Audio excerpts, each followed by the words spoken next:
একদিন হাল্ক তার বাড়ির উঠোনে খাটের ওপর শুয়েছিল। হঠাৎ তার মা দৌড়তে দৌড়তে আসে, বলে, বাবা, হাল্ক, বিল্লু সেট তোর বাবাকে দৌড়ে নিয়ে গেছে, সে টাকা পাবে বলে। হাল্ক তখন রেগে যায় আর দৌড়ে চলে যায় বিল্লু সেটের কাছে আর বলে, আমার বাবাকে ছেড়ে দাও।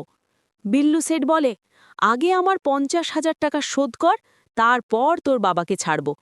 হাল্ক তখন সেখান থেকে চলে যায় আর পাশে নদীর তীরে বসে ভাবতে থাকে। হঠাৎ তখন একটা বড় রুই মাছ তার সামনে লাফিয়ে উঠল, আর হাল্ক ভাবল, এই মাছটা যদি ধরতে পারে তবে অনেক টাকা পাবে। বন্ধুরা, হাল্ক কি পারবে তার বাবাকে ছাড়িয়ে আনতে? যারা মনে করছো পারবে তারা সাবস্ক্রাইব করো, এবং যারা ভাবছে পারবে না তারা ভিডিওটা লাইক করো এবং শেষ পর্যন্ত দেখো। তখনই সে নেমে পড়ল পানিতে আর মাছটা ধরল এবং বাজারে গেল বেচতে। মাছটি বেচে অনেক টাকা পায় এবং তার বাবাকে ছাড়িয়ে নিয়ে আসে।